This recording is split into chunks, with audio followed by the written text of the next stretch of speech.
Bien le bonjour pirates, j'espère que vous allez bien. Aujourd'hui nous allons voir la destruction de l'espoir, la trahison, la transformation de l'innocence en désespoir avant de devenir un monstre. Aujourd'hui nous allons voir ensemble le chapitre 10 de Solo Leveling, l'abandon, la fin. Préparez-vous pirates car l'histoire d'aujourd'hui risque d'être assez touchante. Nous allons voir un homme qui a été laissé pour mort. Pour celles et celles qui viennent d'arriver et qui veulent suivre cette magnifique aventure, sachez que j'ai fait une playlist dans laquelle vous pouvez absolument tout retrouver. Donc si vous voulez voir les précédents épisodes, n'hésitez pas à aller voir la playlist. Allez, commençons. Ils l'ont abandonné, ils l'ont laissé derrière et la mort est devant lui. La mort réclame son âme. Il ne sait plus quoi faire et la porte se referme tout doucement. Une personne va devoir rester à l'intérieur. Le chef a enfin compris. Alors il demande à Jinwoo de partir car tout ce qui arrive est de sa faute. Il prend la décision et accepte d'être le sacrifice. Il a compris que la porte ne se refermera pas si une personne reste à l'intérieur du temple, dans l'autel.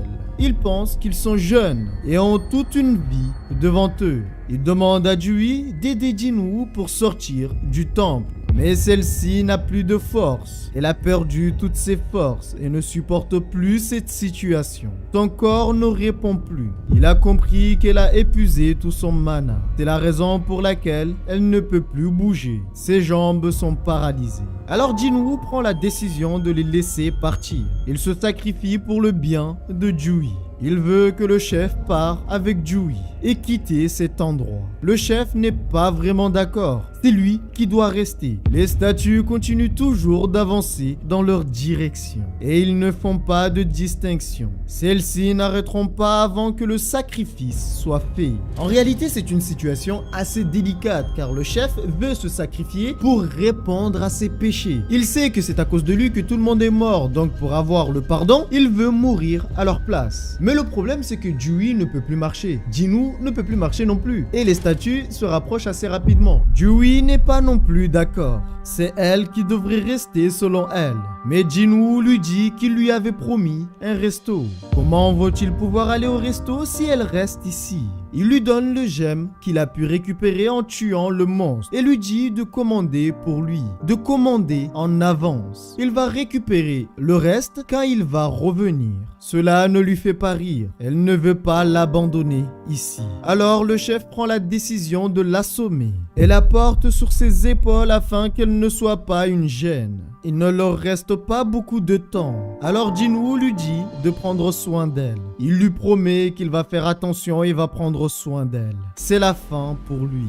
Il se retrouve tout seul dans le donjon, dans l'hôtel. Et ces statues monstrueuses vont bientôt arriver. Ils vont arriver pour prendre son âme. Il est faible, il a perdu une jambe. Il ne peut plus se lever et la mort se présente à lui. Excusez-moi, j'ai envie de lâcher quand même une petite larme. Il les a sauvés. Grâce à lui, ils ont tous survécu. Mais eux, la seule chose qu'ils ont fait, c'est l'abandonner. La seule chose qu'ils ont fait, c'est partir au moment où ils ont vu l'opportunité de partir. Ils ont saisi ce moment-là et l'ont abandonné. Alors, ils remercient Dieu qu'il ne soit pas mort en essayant de sortir. Et au moins, ils vont vivre et lui va mourir pour eux. Seul lui va souffrir. Il ne veut pas mourir sans se battre. Alors il ramasse l'épée laissée au sol et le lève dans la direction des statues, de ces monstres. Il se vide complètement de son sang mais ne peut rien y faire. Face à lui se trouve la mort et celle-ci se prépare à l'accueillir. Il commence à accepter la mort et c'est ce qui arrivera à la fin. Alors il leur dit de venir. Il leur dit d'en finir. C'est la fin et la mort veut son âme. Il se fait transpercer la poitrine. La douleur est si puissante qu'il hurle de douleur. La statue est sans pitié. Il retire la lance tout en lui arrachant l'épaule. Jinwoo ne peut plus le supporter et commence à perdre connaissance. Il se rend compte que la mort n'est pas si rose et il est trop jeune pour mourir. Au plus profond de son âme, il ne veut pas mourir, mais la mort est inévitable pour lui. Il répète en boucle « Je veux vivre, je ne veux pas mourir ». Pirates, pour vous rendre compte un peu du niveau de violence, cette scène risque d'être coupée dans l'anime qui risque d'arriver bientôt. Ah écoute Pirates, il faut bien éviter de choquer certains jeunes. Et ce genre de scène risque d'être censuré ou même coupé. Et ça malheureusement, ça risque de gâcher un peu l'animation à mon avis. Il revoit le moment où tout le monde l'a abandonné. Le moment où ils lui ont dit qu'ils ont une famille. Mais lui aussi a une famille. Alors pourquoi leur famille serait plus importante que la sienne? Pourquoi lui doit être le seul trahi? Pourquoi lui seul doit supporter tout ça? Merci, il n'accepte pas leur merci. Soulagé qu'il soit vivant et que lui seul va mourir, il n'est pas soulagé. Il se ment à lui-même et ne peut pas mourir. La mort est là. Si seulement il avait une autre chance. Si seulement il était différent. Au moment où la statue allait l'éliminer pour de bon, l'autel s'active. Des éclairs parcourent celle-ci et le temps s'arrête. Le temps s'est figé.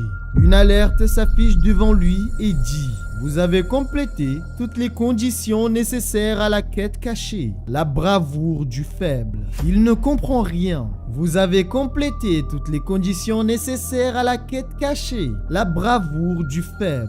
Il ne comprend toujours rien et ne sait pas s'il doit accepter ou pas. Vous avez complété toutes les conditions nécessaires à la quête cachée. La bravoure du faible. Il ne lui reste plus que 2 secondes. S'il n'accepte pas, c'est fini. Pour une quête cachée, pirate, c'est assez chaud quand même. Je vous rappelle qu'il y avait 16 chasseurs à la base. Et là, il ne reste plus qu'un seul chasseur. 5 ont réussi à s'enfuir. Et il ne reste plus qu'un seul dans l'hôtel. Tout le reste a été éliminé par les statues. Pour lui, il est le sacrifice. Mais en réalité, ce n'est pas le cas. Ce n'est pas un sacrifice.